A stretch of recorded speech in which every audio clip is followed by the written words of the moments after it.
భాషా మరియు అక్షరాస్యత అభివృద్ధి అనే కార్యక్రమంలో భాగంగా వర్ణమాల విద్యార్థులకు వివరించడం జరుగుతుందండి. ఇందులో అక్షరం మరియు కళల గురించి విద్యార్థులకు వివరిస్తాము.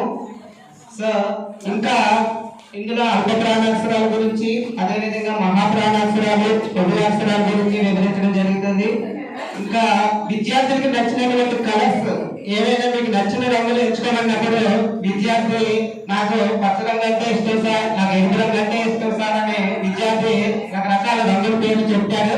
ఆ రంగుల పేర్లు బట్టి విద్యార్థి అక్షరాలను చెప్పగలగడం, అదేవిధంగా వాటితో 2 అక్షరాల పదాలు తయారు చేయగలడం, 3 అక్షరాల పదాలు తయారు చేయగలడం, ఇలాంటివన్నీ యాక్టివిటీస్ దీని ద్వారా మనం నేర్పించవచ్చండి.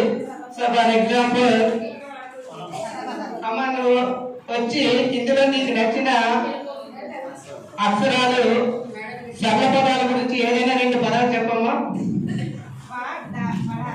వా డా వడ. ఆ విధంగా చెప్పండి. నా గ నగ. ఆ విధంగా విద్యార్థికి మనం ఇందులో ఉన్నటువంటి అక్షరాలతో తయారు చేసిన పదాలను నేర్పించవచ్చు. మీరు కూడా మేడం వీలైన ఫొటోస్ పెట్టండి. వీడియో అయితే ఎవరు డౌన్లోడ్ చేయరు. 50 MB 100 MB అయిపోతుంది. ఫోటో 4